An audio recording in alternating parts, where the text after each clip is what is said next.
Bueno, en la ocasión anterior habíamos en primer lugar tratado de conversar un poco y de argumentar por qué esta idea de, por qué la importancia pues, de darnos un espacio para tratar estos temas, ¿no? Lo fundamental es de que si bien nosotros podemos haber llegado a la política, al compromiso, a la lucha por diversos caminos, a través de diversas, motivados por distintas emociones, sentimientos, indignaciones o lo que fuese, si no logramos tener una visión articulada, coherente y de largo plazo de por qué estamos en esto y para qué estamos en esto, esa emoción, ese sentimiento fácilmente puede dispersarse, ¿no? Puede disolverse. Traíamos a colación el texto aquel de Salazar Bondi, ¿no? Que decía, efectivamente, con la injusticia que hay en el Perú, con la indignación que provoca, bastaría para generar un movimiento muy masivo de protesta, ¿no? Pero ese movimiento sin ideas, sin propuestas de largo plazo, simplemente se terminaría votando, como tantas cosas en el Perú, en una protesta estéril. Entonces, lo que queremos nosotros es construir juntas y juntos una visión del país, del mundo, y tener claro hacia dónde queremos ir, no porque vayamos a tener un diseño al detalle de la sociedad que queremos, porque eso es imposible, sino hacia qué tipo de sociedad quisiéramos ir, ¿cierto? Y tener una argumentación de por qué eso es posible. Es posible y es deseable a la vez, ¿no? Porque las cosas salgan tienen que ser posibles, tienen que ser deseables, tienen que ser mejores de lo que tenemos hoy. Bien, entonces, eso hicimos la semana, o sea, en la ocasión anterior, hace varias semanas. El título de la conversación de hoy es algo así como del horror a la crítica, ¿ok? Del horror frente al capitalismo y a la sociedad y a la injusticia, a la crítica al capitalismo, ¿no? Porque es un poco entre esos dos términos que se ha desarrollado el pensamiento y las propuestas políticas de transformación de la sociedad contemporánea. El socialismo es antes que nada una crítica del capitalismo. Eso es, ¿no? Socialismo es impensable sin capitalismo, ¿no? Entonces, hay muy buenas razones para horrorizarse, buenos motivos para horrorizarse frente al capitalismo y sus consecuencias. Muchas veces ya los hemos interiorizado de tal manera que no nos damos cuenta de lo horrorosas que son algunas de sus características. Pero no siempre está clara las razones para la crítica al capitalismo. Y a veces se confunde el horror con la crítica. Y se generan entonces movimientos que son de rechazo al capitalismo, pero que son estériles. Porque se quedan en simplemente la indignación, ¿cierto? El rechazo, pero que no postulan nada nuevo. Mientras tanto el capitalismo continúa avanzando. Habíamos hecho una selección que Ángel y los compañeros de la Comisión de Formación han ampliado, y yo los felicito y les agradezco por esto. Una selección de algunos textos que son muy buenos testimonios de esto que llamaríamos el horror frente al capitalismo. Ustedes creo que tienen todos, ¿no? Los textos que nos han entregado. Y vamos a comentar algunos de ellos.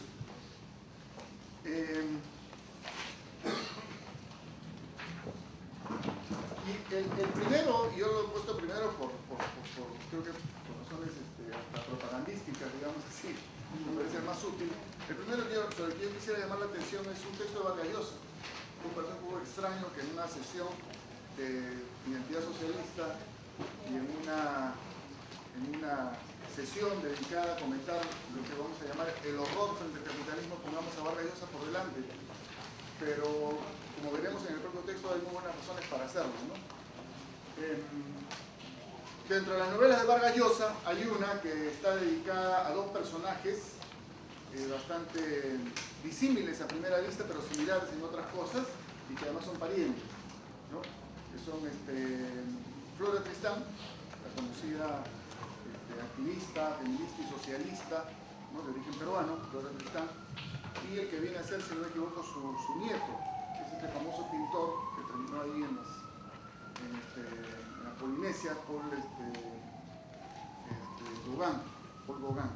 ¿no? Entonces, esta novela sobre Flora Tristán y Paul Gauguin se llama El paraíso en otra esquina. Entonces, un capítulo está dedicado a Flora, un capítulo está dedicado al pintor, ¿no? Y la novela, como todas las novelas de Vargas Llosa, está pues, muy bien escrita. Y como buen escritor es muy respetuoso, si bien, como dice él siempre, la novela es una mentira, es una mentira que se basa en verdades, después tiene que hacer que sus personajes sean creíbles. Y la verdad es que el personaje que él construye, el Flora Tristán, es muy creíble, y a uno termina por entusiasmarlo. Además él la trata con mucho cariño, ¿no? Y la retrata tal como es, una mujer activista, feminista, socialista, que recorre el mundo obrero, el mundo del capitalismo europeo, en los años 1830, 1840, incluso en estos años también viene al Perú, pasa sobre todo por Arequipa, escribió un tremendo libro crítico a la sociedad peruana y arequipeña, que terminó siendo incendiado o quemado, los ejemplares del libro en la plaza pública de Arequipa, por sus expresiones anticlericales y antipatriarcales, etc.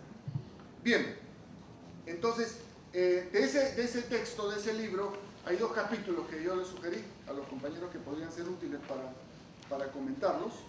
El capítulo quinto, tienen ustedes el texto en la mano, que es el capítulo que relata un poco rápidamente sus impresiones de una gira que ella hace por Francia, una gira de agitación política, ¿no? Más que una gira feminista, era una gira en realidad socialista, era una gira orientada a los obreros, a los sindicatos, pero siempre con una especial insistencia en la situación de la mujer.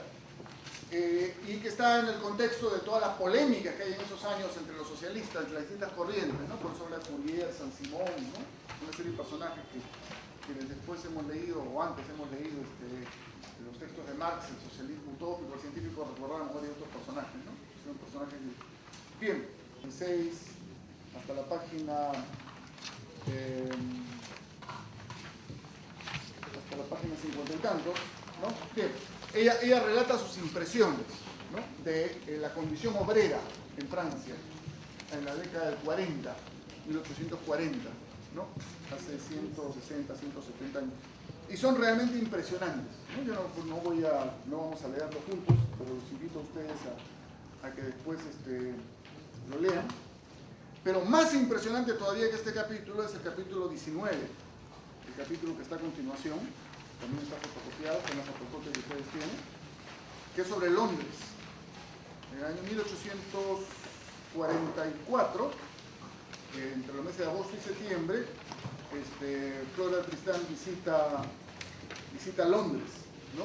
La ciudad monstruo, y va a ir a lo que era en ese momento pues una de las capitales del capitalismo contemporáneo, ¿no? Uno de los lugares, uno de los escenarios de la primera revolución industrial. Inglaterra es quien toma, ¿no?, el liderazgo, y entonces ahí van a encontrar ustedes una descripción bastante tremenda, ¿no?, de lo que ella ve en Londres, de lo que ella experimenta, y no solo de la situación obrera, sino de todo el ambiente de descomposición moral que rodeaba a este crecimiento capitalista, ¿no? No solo en los sectores obreros en primer lugar, y en los sectores aristocráticos también.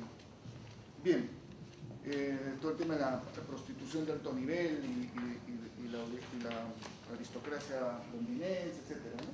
Entonces, este es un ejemplo, como digo, escrito además por una persona a la que difícilmente podríamos acusar de estar parcializada contra el capitalismo, ¿no?, del tipo de reacciones de indignación que provocaba en cualquier persona del siglo XIX que tuviese un mínimo criterio, ¿no?, el ver cómo se estaba desarrollando este proceso capitalista.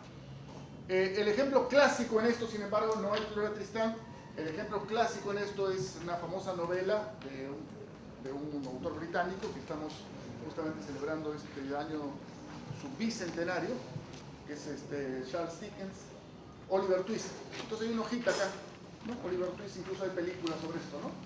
El tema de fondo es el trabajo infantil, ¿sí? El tema del trabajo infantil, que fue uno de los componentes claves de la revolución industrial, ¿no? No solo es el tema de la revolución industrial, tiene como correlato no solo la quiebra y expropiación de los talleres y de los pequeños y medianos campesinos y la generación de una mano de obra que está dispuesta tiene que convertirse en trabajadores asalariados, sino la incorporación masiva al trabajo industrial de mujeres y niños, ¿no? Mujeres y niños, ¿no? Y el tema de los niños es el tema de esta obra de Dickens, Oliver Twist. Bien, esto entonces como dos ejemplos, ¿no? De lo que, como dos testimonios del tipo de actitud de respuesta, ¿no? Que genera este crecimiento capitalista, la primera revolución industrial. Ya en el siglo XX, un capitalismo un poco más organizado, bueno, bastante más organizado, y incluso con un componente de leyes sociales de por medio, tenemos un extraordinario testimonio artístico del capitalismo, sobre el cual hablaremos un poco al final, que es esta película de Charles Chaplin, Tiempos Modernos, ¿no? Que es la máquina, ¿no es cierto? Que es la producción industrial, ¿no? O sea, como los tiempos modernos son los tiempos de la maquinización, no solo de la economía, y eso es algo que es muy importante tomar en cuenta, sino del conjunto de la vida, no solo de la economía, sino como esa lógica de racionalización, de organización racional de la producción, de subordinación del trabajador a la máquina, va más allá de la fábrica y comienza a extenderse por toda la vida social, por toda la sociedad, por todos los ámbitos de la sociedad, incluso llegando a apropiarse de dimensiones que a primera vista uno diría que estaban a salvo de esa dinámica, ¿no? Las dimensiones más subjetivas, afectivas, lúdicas, etc., ¿no? Todo eso se va transformando por efecto de esta racionalización, ¿no? Maquinista de la vida. Bien, entonces ahí hay algunos testimonios entonces de carácter más universal, si quieren ustedes, ¿no? Pero nosotros como peruanos y peruanos tenemos también testimonios muy fuertes y muy buenos de lo que ha significado el desarrollo del capitalismo en nuestra sociedad, ¿no? Y también entonces hay algunos textos que ustedes han recibido y que están ahí para que ustedes los revisen, ¿no? El primero de ellos es un texto emblemático de la literatura peruana, es Ciro Alegría, El mundo es ancho y ajeno, ¿no? El mundo es ancho y ajeno, que es la historia de una comunidad, ¿no? Que es expropiada por el latifundio, ¿no? Y en la cual Rosendo Macri, pues, es el célebre, ¿no? Personaje de la lucha contra la expansión del latifundio, ¿no? En estos años, cuando escribe esta novela, Ciro Alegría es aprista, es militante del APRA, incluso como militante del APRA él termina exilado fuera del Perú, ¿no? Y ya después, como sabemos, increpa el APRA, se retira, etc., y él va a terminar su vida política más bien cercano a Acción Popular, incluso fue parlamentario por Acción Popular en los años 60, ¿no? Pero esta novela es una novela emblemática de la literatura peruana y tiene que ver con la expansión del capitalismo en los Andes peruanos, en particular en los Andes del norte del Perú, justamente en Cajamarca, ¿no? Ahí en la cuenca del río Marañón, ¿no es cierto?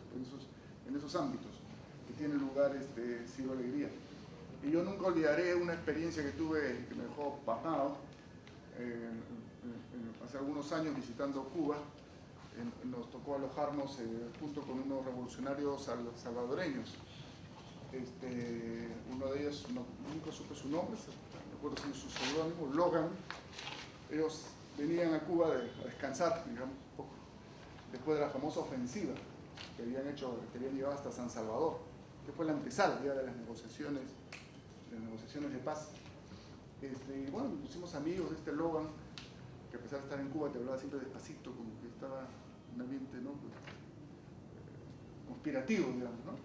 Este señor se sabía de memoria El mundo es ancho y ajeno, porque él había aprendido a leer con El mundo es ancho y ajeno. Él había entrado al Partido Comunista en El Salvador muy joven, era analfabeto, y el libro de lectura había sido El mundo es ancho y ajeno, y le gustaba tanto que lo sabía de memoria, ¿no? Todo asombrado, por suerte yo lo había leído alguna vez y algo le podía comentar, pero entonces, el impacto de la literatura ¿no? Peruana, como Alegría, Arguedas, Escorza, ¿no? Va mucho más allá de nuestras fronteras. Entonces ahí tenemos otro testimonio, ¿no? La expansión del capitalismo, ¿no? La expansión del capitalismo, y con esto, como decía la frase, ¿no? Quiere decir que vamos a terminar siendo peones, ¿no? Sí, ¿no? Es la idea de el capitalismo que llega, expropia y quita medios de producción y te obliga a transformarte en peón del capital, ¿no es cierto? Y la obra más reciente, o sea, otra obra parecida, más reciente, ¿no? Que también que es mucho más, Ciro Alegría es más realista, este otro autor es más, un poco más fantástico, si quieren, en buen sentido, es Manuel Escorza, ¿no? Manuel Escorza, que tiene esta serie, porque son varias novelas seguidas, ¿no? Redoble por Rancas, ¿no? Y toda la serie tiene que ver toda la serie tiene que ver con el proceso de expansión también del capitalismo, de las haciendas, de las minas, en esta ocasión en la región central del Perú, ¿no? Y tiene una imagen muy bonita, ¿no? Una imagen poética, literaria, es la idea del cerco que crece, ¿no? Los campesinos llegan a pensar que el cerco de las tierras privadas de la empresa es algo vivo, ¿no? Que llega hasta un punto y en la noche sigue creciendo y sigue creciendo y sigue creciendo, ¿no? Y es algo que ellos no llegan a poder frenar en su expansión. Bien, entonces, eso como lecturas que las dejamos ahí para que ustedes las lean, las comenten, las trabajen, encuentren otras que puedan ser útiles, ¿no? El capitalismo entonces como un fenómeno económico, pero no solo económico, ¿no? Económico, pero no solo económico, de expansión, de apropiación, de expropiación, ¿no? Y que va tomando tierras, va tomando máquinas, va tomando mercados, pero que también va tomando vidas. Concientizando, ¿no? Y conciencia, por supuesto, ¿no es cierto? Y va tomando vidas, y va concientizando. El capitalismo entonces como un fenómeno no solo económico, esa es una primera idea que yo quería traer a esta conversación. O sea, entender el capitalismo no solo como una forma o como un modo de producción, como se dice en términos ortodoxos, o sea, como una manera de organizar la producción, no solo es eso, sino es un modo de organizar la vida de las personas, incluso al punto de afectar hasta los ciclos vitales de las personas, ya no solo la vida en el sentido externo, sino hasta internamente, ¿no? El capitalismo como un fenómeno entonces invasivo, ¿no? Como un fenómeno que invade la vida de las personas, las toma, las remodela y las convierte en instrumentos para algo que es la acumulación capitalista, ¿no? Entonces, esa idea es una idea que me parece importante, porque entonces eso nos lleva a que un proyecto, de eso estamos hablando nosotros en este módulo de identidad socialista, un proyecto de crítica al capitalismo y un proyecto de superación del capitalismo, no solo tiene que ser un proyecto que tiene que ver con la economía, es un proyecto que tiene que ver con el conjunto de la vida humana, porque el capitalismo tiene que ver con el conjunto de la vida humana. En fin, hay discusiones ya a veces filosóficas, políticas, ¿no? De si se trata simplemente de restringir al capitalismo en su ámbito e impedir que invada otras áreas de la vida. Y la gran pregunta, ¿es eso posible? ¿Es posible? ¿Es real? ¿Eso es posible? ¿O es una ilusión pensar que podríamos en algún momento confinar al capitalismo a la economía, ¿no? Dejarlo ahí, y dejar que otros ámbitos de la vida se desarrollen con su lógica más natural o una lógica social diferente? Entonces, una primera idea es esa, ¿no es cierto? El capitalismo no es solo un modo de organizar la economía, el capitalismo es un modo de organizar desde la economía y para la economía el conjunto de la vida humana. ¿Ok? Y la clave ahí es el término capitalismo. Es organizar la vida humana para la reproducción y ampliación del capital. Esa sería un poco la definición de una sociedad capitalista. Es una sociedad globalmente organizada para garantizar, ¿no?, la reproducción y la ampliación del capital, ¿no? O sea, de la acumulación capitalista. Es ese lo que está a la base de todo eso. Y ese es el desafío, y ese es el problema. Y ese es el problema. ¿Cómo se puede o no se puede revertir eso? ¿Y cómo es que se puede o no se puede revertir esa dimensión? ¿Ok?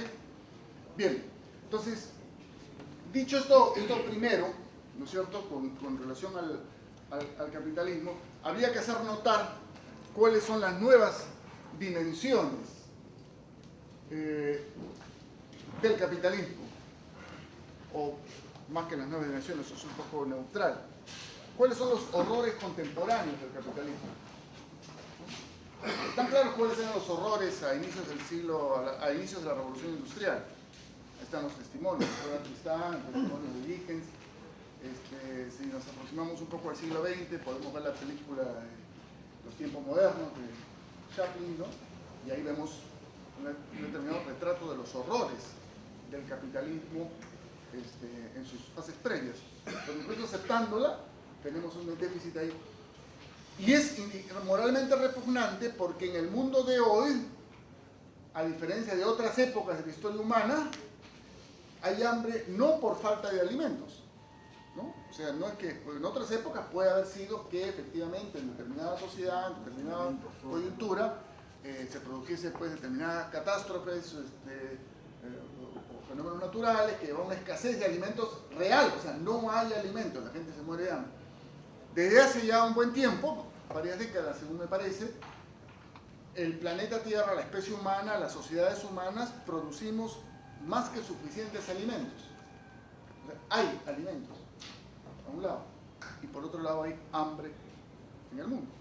Entonces, eso que es lo básico, ¿no es cierto? Como decías tú, o sea, si ese asunto tan básico no se ha resuelto, tan elemental, tan fundamental, que habiendo comida haya gente que no come, algo está mal, ¿cierto? Algo está mal. Y el otro tema, que es, quizás para nosotros no es tanto, porque ya nos hemos acostumbrado pues esto del subempleo, el autoempleo y todo lo demás, pero es gravísimo porque es una de las marcas más serias del agotamiento del capitalismo como sistema productivo, ya no ni siquiera como tema ideológico productivo, es el desempleo estructural. Es el desempleo estructural. Eso es gravísimo, ¿no? Porque supuestamente el capitalismo es un modelo de optimización de la producción, ¿no es cierto? Entonces el capitalismo se postula a sí mismo como el modelo óptimo de producción. Puede ser que tenga consecuencias morales, etcétera, ¿no? Pero aquí estamos frente a la mejor alternativa que ha encontrado la humanidad para producir y crecer, ¿no? Ese sería un poco el resumen, ¿no? De las distintas voces, de las distintas visiones procapitalistas. Ya, tú me criticas que hay egoísmo, perfecto, hay egoísmo, te acepto. ¿Pero sabes qué? Este sistema egoísta, competitivo, etcétera, es la mejor máquina productiva que ha producido la humanidad nunca. Bueno, esta mejor máquina productiva que ha producido la humanidad tiene un problema estructural gravísimo, y es que tiene un desempleo estructural creciente, y en algunos países pareciera ser casi irreversible, ¿no? El caso más cercano a nosotros, como digo, si nosotros fuésemos serios en evaluar el empleo entre nosotros, tendríamos también que preocuparnos mucho, ¿no? Pero estamos ya acostumbrados al subempleo, ¿no? ¿No es cierto? Al cachuleo, ¿no es cierto? Ya pasamos como sí, pues, ¿no? Estamos ya condicionados un poco por esa cuestión, ¿no?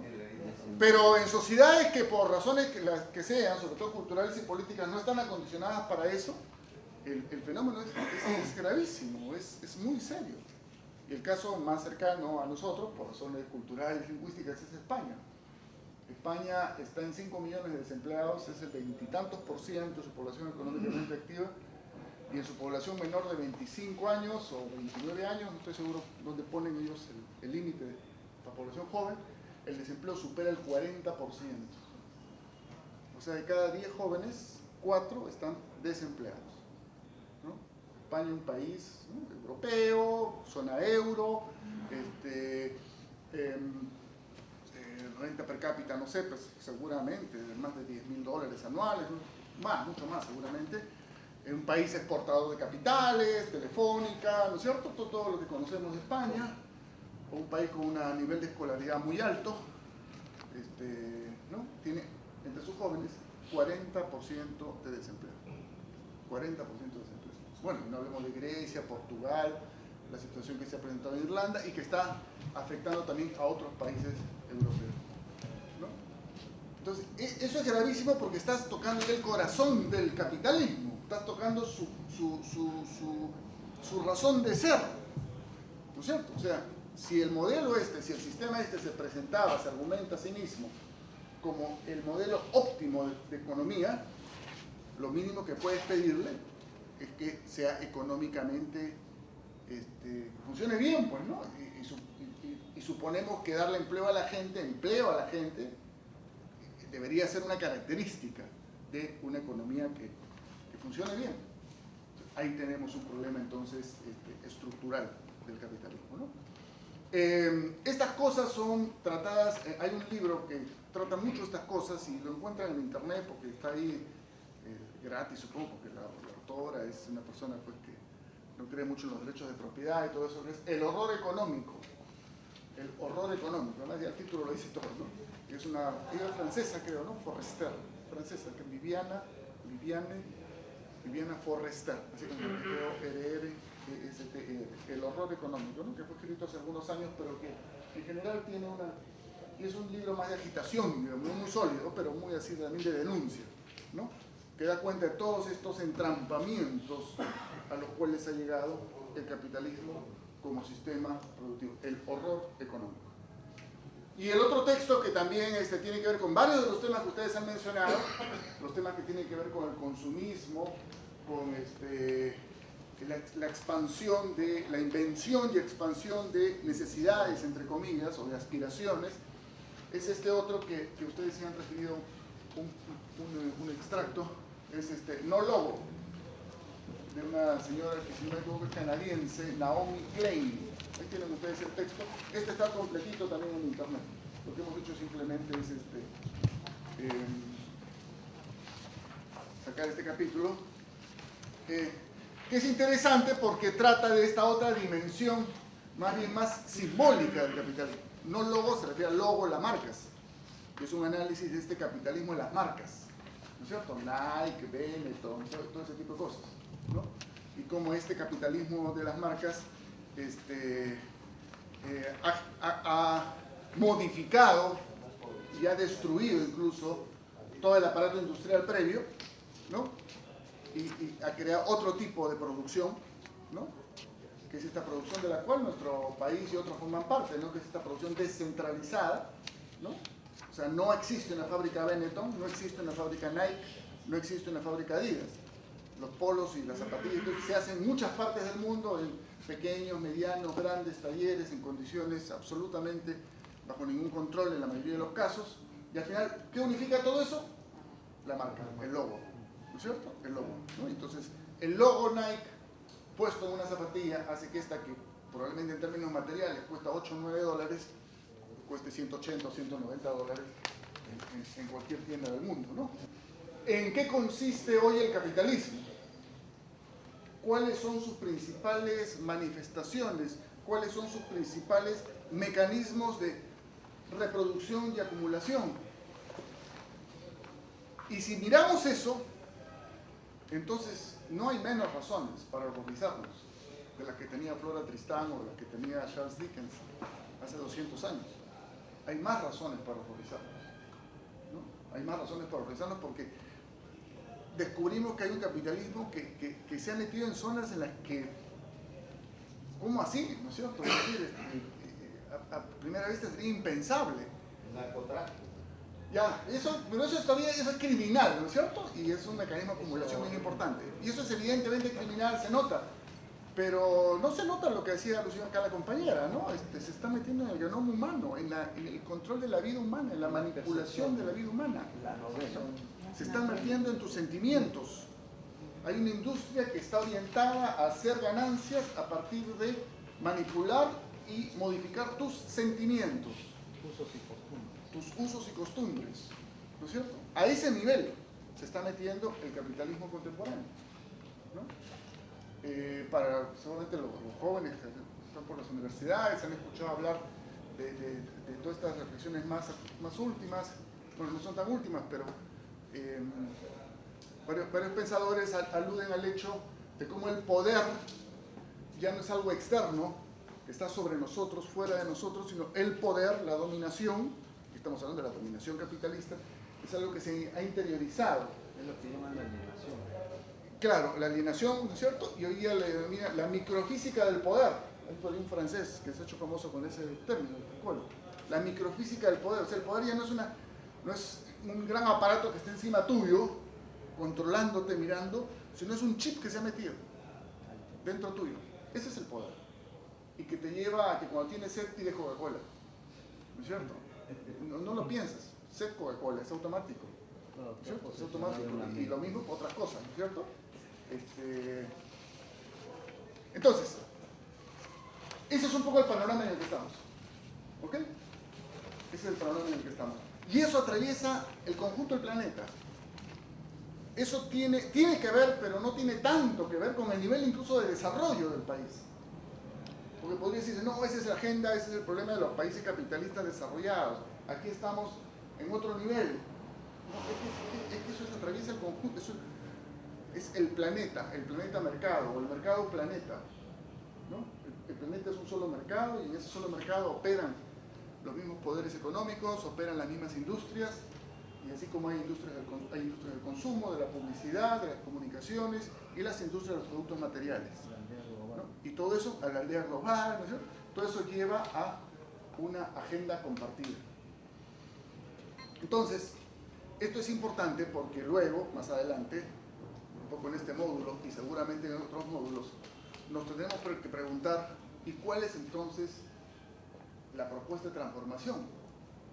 ¿Cuál es el programa político, si quieren ustedes, del Partido Socialista, de la izquierda peruana, de los socialistas peruanos, lo que sea que queramos articular en el país? Y si tomamos en serio estas reflexiones que estamos haciendo ahora y las compartimos, tendremos que concluir que no podemos tener un programa político nacional, estrictamente nacional, no es viable, no es factible, o sea, ese es el límite de los nacionalismos. Esto ya dijo María que hace 80 años, pero hoy más que nunca es que vigente. O sea, estamos tan atravesados por procesos globales, por los procesos del capitalismo planetario, que pretender dar un paso hacia adelante en términos de emancipación social, de derechos, de equidad, de cualquier cosa, es impensable sin operar, no solo a nivel local y nacional, sino operar y formar parte de procesos más globales de transformación, ¿no? Esto ha tenido mucha prensa en los últimos años, lamentablemente, en mi opinión, es bastante retórico las cosas que se dicen sobre la globalización alternativa, otro mundo es posible, no se ha logrado dar un paso para hacer acción política real a esos niveles. Pero es absolutamente inevitable que si queremos hacer acción política eficaz, tenemos que tener acción política a esos niveles también, ¿no? Si no, lo otro queda simplemente como una especie de grito desesperado, ¿no? desde un costado del mundo globalizado. Bien, entonces, ese es el panorama. Decíamos al principio, el capitalismo te genera, ¿no es cierto?, fenómenos, procesos que te provocan indignación, horror, repulsa, repugnancia, el adjetivo que quieras poner ahora, el sustantivo que quieras poner ahí, ¿no? Y eso vale no solo para el capitalismo de inicios de la Revolución Industrial del siglo XIX o primera mitad del siglo XX, el capitalismo en los años de la gran crisis, en los años 30, del desempleo masivo, sino vale hoy, ¿no? En sus distintas manifestaciones, ¿no? Quizás la muestra más clara, si algún indicador, por usar ese término, tendría que ser presentado como el indicador del problema central del capitalismo, es el tema de la desigualdad en el mundo, ¿no? El tema de la desigualdad en el mundo, que es unánimemente reconocido como un problema en expansión, en crecimiento, que no hay cómo manejarlo, ¿no? Todos los países, salvo algunos pocos, tienen indicadores de desigualdad crecientes, ¿no? Incluso hay figuras que se hacen, ahí está la balanza, ¿no? Si tú pones a 5 personas, los cinco más ricos del mundo en un platillo de la balanza, al otro lado tienes que poner a los 1.000 millones más pobres, ¿no? Para compensar lo que están recibiendo cada año estos 5 tipos y los 1.000 millones más pobres. Bien, toda la descripción que hemos hecho del capitalismo no es la descripción de un gobierno, ni siquiera de un modo de producción. Es la descripción de lo que Mariátegui llamaba una civilización capitalista, que tiene legitimidad por muy buenas razones. Y eso es algo que ha aparecido ahora, yo quería plantear en un momento. O sea, la gente no es estúpida, no es pura manipulación, no es pura alienación. Hay elementos de manipulación, hay alienación, pero probablemente hay algo más de fondo ahí, que lleva a que esta civilización capitalista tenga legitimidad. No digo para los 8.000 millones, pero para varios miles de millones de seres humanos. Y si no, miren a los chinos cómo están peleando para entrar en eso, ¿no es cierto? Entonces, y a la vez sentimos que a la vez que tiene legitimidad tiene enormes problemas, genera horrores, genera eso que antes se llamaba dialéctica, ¿no es cierto? Nosotros no nos presentamos ante el mundo diciéndole: esta es tu Biblia, tu nueva Biblia, síguenos. Nosotros le decimos al mundo lo que pensamos que es su propia dinámica, su propia lógica, hacia dónde el mundo es que sin darse cuenta está de alguna forma caminando, avanzando. ¿Ya? Y claro, hay la imagen, y no es imagen, la realidad del sistema capitalista como un sistema cohesionado, coherente, que no es tanto tampoco, pero con una capacidad muy fuerte de dominación, de influencia, de manipulación, de control, etc. Pero eso no funcionaría, no funcionaría tanto tiempo en todo caso, si no tuviesen raíces reales en determinados aspectos de las necesidades humanas, en determinadas capacidades humanas y en determinados resultados. Entonces, ahora yo los invito a que hagamos un ejercicio, así como hemos hecho un ejercicio de los horrores del capitalismo. ¿Cuáles son los resultados inobjetables del capitalismo? Inobjetables. Hay algunos que son discutibles, ¿no? ¿Cuáles son los resultados inobjetables del capitalismo que le dan legitimidad en este momento? Y no vemos en el mundo en general, en la sociedad peruana. Entonces, el asunto, y acá entonces volvamos al tema que vamos a trabajar en los próximos días, próximas semanas, y vamos a comentar juntos en la tercera sesión de esta escuela, es que la crítica y la superación del capitalismo solo puede plantearse y hacerse a partir de descubrir las contradicciones internas del capitalismo. Aquello que promete y no termina de cumplir. No es que no cumple, no termina de cumplir.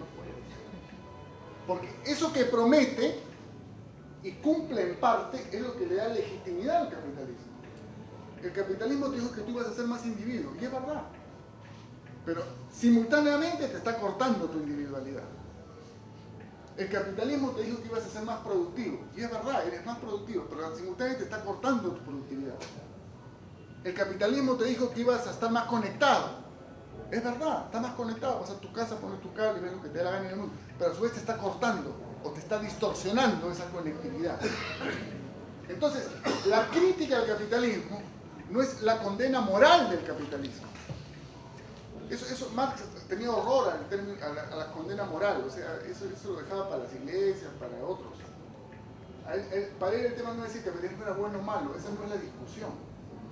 El capitalismo es una realidad histórica. Es el resultado de un proceso histórico.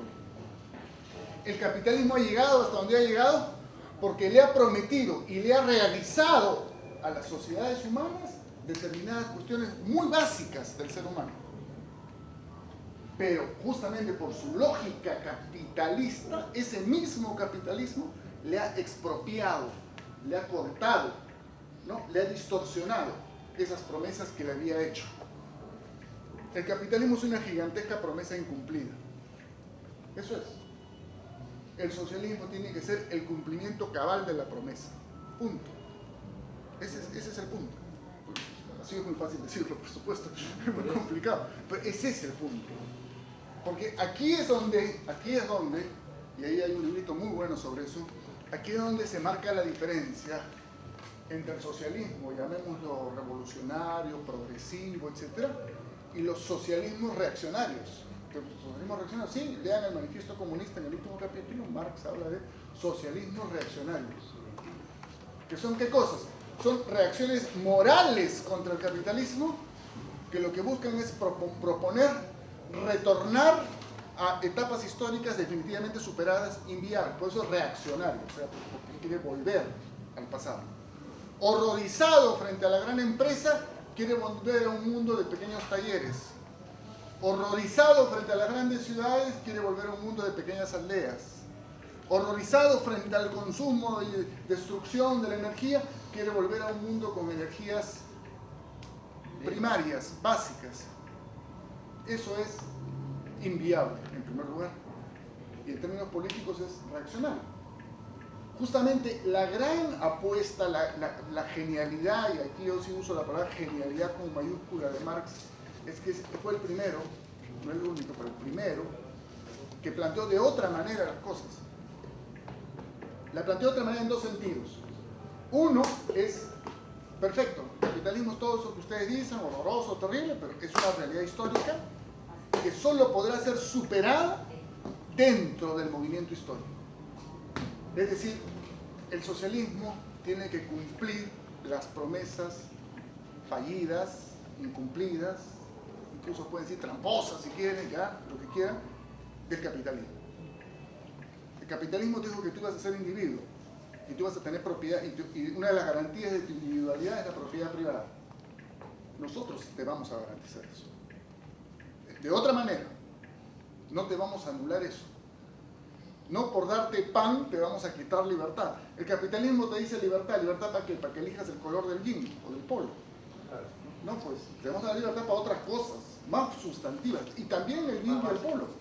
También el yin y el polo y el canal de televisión, etc.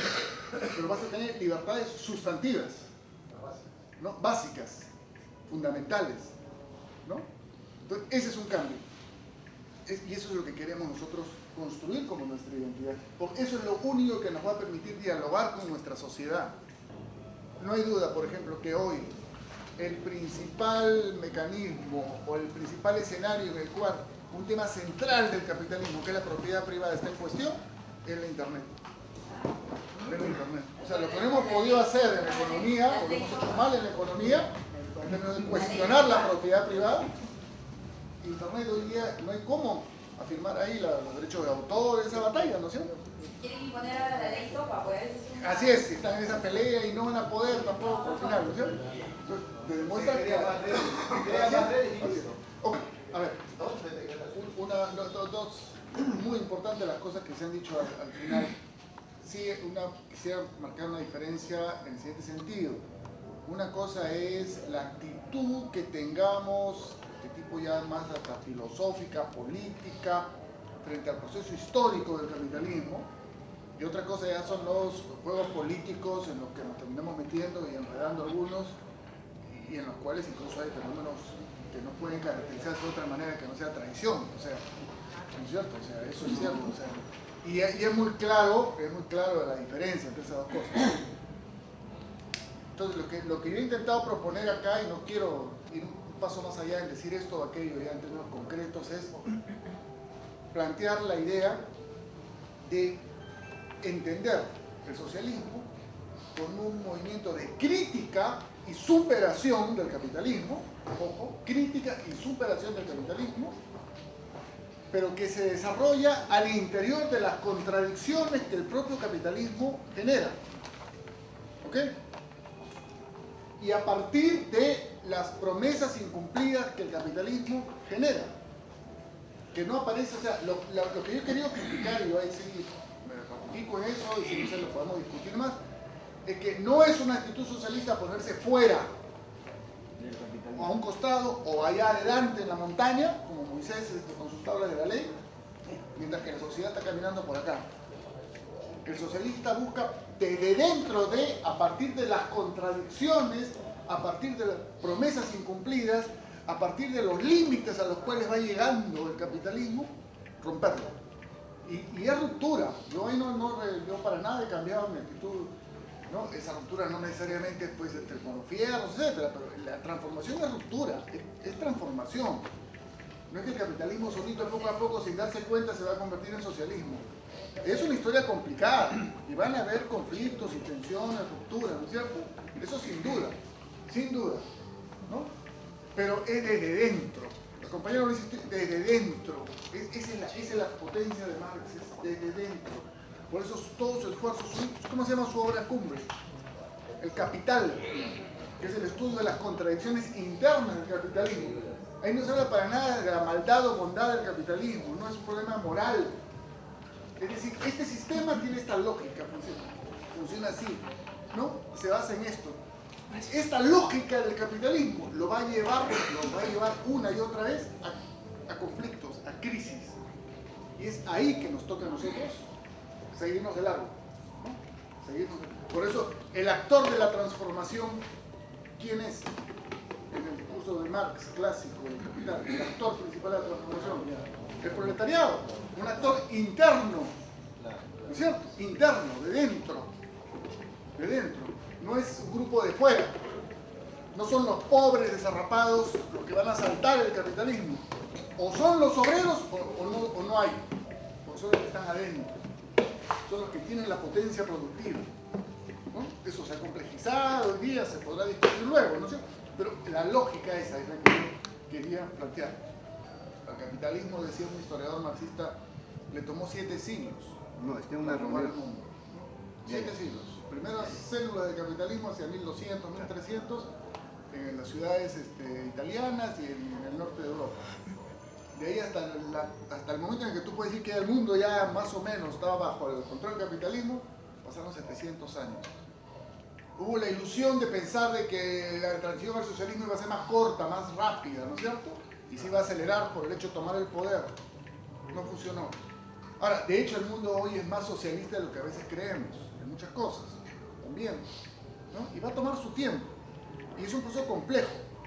Pero, repito, una idea que mencioné antes. No es el Estado el protagonista.